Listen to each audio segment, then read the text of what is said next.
Hello everyone, this is Marika and welcome back to another session with me. In our previous session, we have discussed about individual conference, right? We've seen what is an individual conference, what are the various purposes, and what are the various advantages and disadvantages of individual conference. In this session today, we are going to discuss about group conference. From the term itself, it is self-explanatory what a group conference is. We can understand that as we have seen in individual conference, there was one particular individual involved with a particular teacher, with a particular guide. Here, when we say group conference, we can understand it involves more than one individual, it involves a group, and there is a conference held. Now, we will see in detail what is a group conference, what are the various purposes, and what are the various advantages and disadvantages of group conference. Now, group conference can be defined as a meeting of professional group. Okay, it can be defined as a meeting of a professional group with a senior teacher or an expert who discuss a common topic of interest. So group conference, it is a meeting that is held among a particular professionals. Okay, it is a meeting held among the professional under the guidance or in the presence of an expert, or we can also say a senior teacher. And in this meeting, the discussion, the topic that is chosen is a topic of common interest for the people in the group as well as an expert. Now, in nursing also, there are various nursing group conferences held, alright, and it is used as a method of teaching to the students as well as to the staff nurses. Now, nursing group conferences are conducted in the clinical setting, and it is usually conducted to solve a particular problem or even to discuss a particular clinical problem, alright. Now, the main purpose of a group nursing conference is to communicate about the message or to communicate face to face about a particular common message to all the group members in a short period of time. So here the group members will get to have an idea about a message. So if there's a message that all the group members in the nurse know, they conduct a group conference where this message is given directly face to face to all the group members.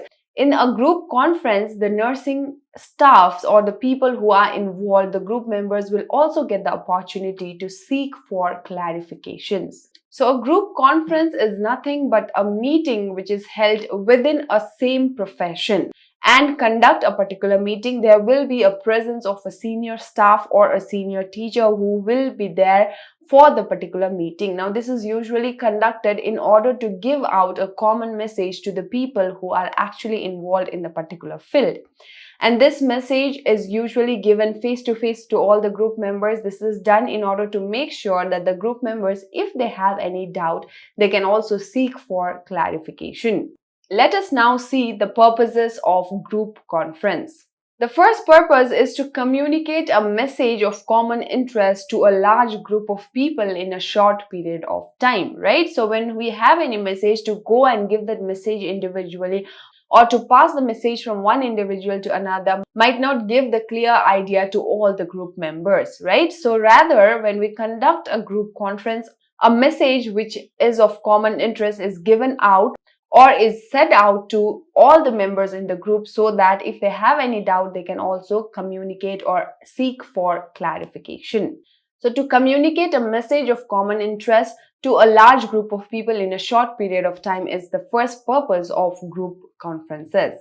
The next one, as I said in the definition, a unique clinical condition, a unique clinical problem may also be chosen and may be discussed in a group conference. So if there's any problem that is to be discussed among the nursing professionals, right, which all the nursing professionals must be aware about, a group conference is held in order to make sure that all the members who are involved are aware about the particular problem.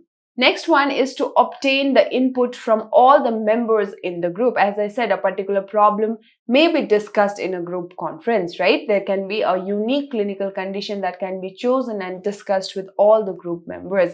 Now, to get the input from all the group members, group conferences are conducted. When we conduct group conference, as I said, they seek for clarification, they ask their doubts, they give their feedback, right? So here what happens, the group members will get the opportunity to contribute their point of views towards the particular problem. Now what happens if we have many different point of views or many different feedbacks? The best one from all the solutions that are provided by all the members in the group can be chosen. The best one, the acceptable one for everyone can be chosen. The next purpose is to help the students to develop critical thinking skills and problem solving skills. So through group conferences, it will help the individual, the particular student, to develop critical thinking and problem solving skills.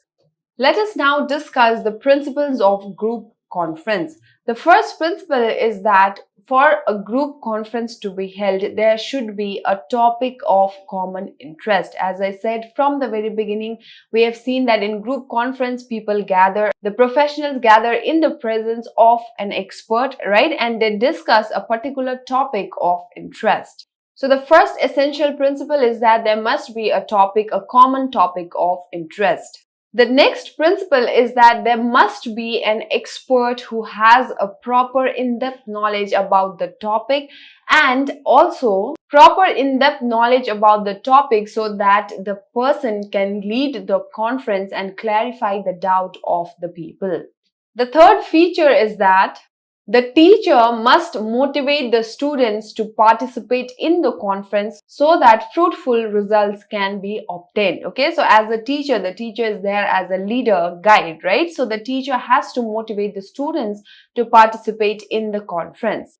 The topic that is chosen for the conference, the place, the time must be decided in advance, and it must be communicated to all the group members so that they can come prepared for the particular discussion. Alright. Now, when group conferences are conducted in nursing, we must make sure that the topic that is chosen must be unique and must be the latest problem in the clinicals. So when we choose a unique condition, when we choose a unique problem or latest clinical topics, it will help the students to have a proper understanding about the clinical instruction or about the clinical practice. So these are the various principles of group conference. So first thing is that we need an expert who has an in-depth knowledge about the topic so that he can guide the conference. The next one is there should be a common interest of topic, right? The topic that is chosen must be a common topic of interest for all the group members. The place, the time, and the topic must be communicated in advance to all the group members so that they can come prepared for the particular session. And as a teacher, the teacher must be there to motivate the students to participate in the group conference. Moving on, let us see what are the advantages of group conference. Group conference helps the teacher to teach about a particular clinical aspect or a clinical topic to a large group of students, right? So in group conference, the teacher can teach about a particular topic to a large group of students in a group, which will help in creating open-mindedness and group cooperation among the students. Next one, it provides the opportunity for each and every single student to actually participate in the group conference, which will create a conducive social learning environment for the students. The next advantage is that it will help the students to develop problem solving skills as well as team building skills and skills to express their ideas in the group. We also have various disadvantages of a group conference. Even though it gives opportunity for the students to develop critical thinking and problem solving, the students will also be able to participate in the conference, will boost their confidence to speak in public. But there are various disadvantages of a group conference. The first one is it is not suitable for the beginner students because they can hardly contribute to the group conference, right? So if the student is a beginner, for example, if the student is a beginner in providing care to a particular patient, if the student do not have a proper idea about the patient in a group conference, when the particular patient and the problem is discussed, the student will not be able to contribute more towards the problem or the patient.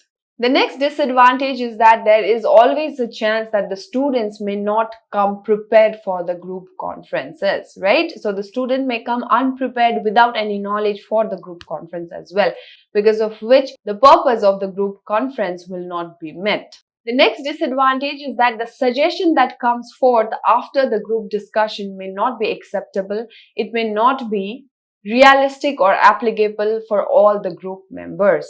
And the last disadvantage is that to conduct a group conference, it will take a lot of time. It is time consuming, and even to implement the group conference, it will take a lot of time. Okay, so group conferences usually takes a long period of time to just plan and implement the activities of group conferences. So it is a time consuming process. So to conclude, today we have discussed a very small topic, that is group conference. A group conference is nothing but a meeting that is held among the professional in the presence of an expert or a senior teacher who discuss a common topic of interest, right? The main purpose of the conference is to make sure that the message is communicated face to face to a large number of people in a short period of time. In nursing, when there is a unique health condition or unique nursing problems to be discussed, group conferences are conducted and the students are given ideas and knowledge about the particular clinical condition. There are various principles to be followed in a group conference. The first principle is to make sure that the topic that is chosen is of a common interest. The teacher is there as a guide who motivates the student for their participation.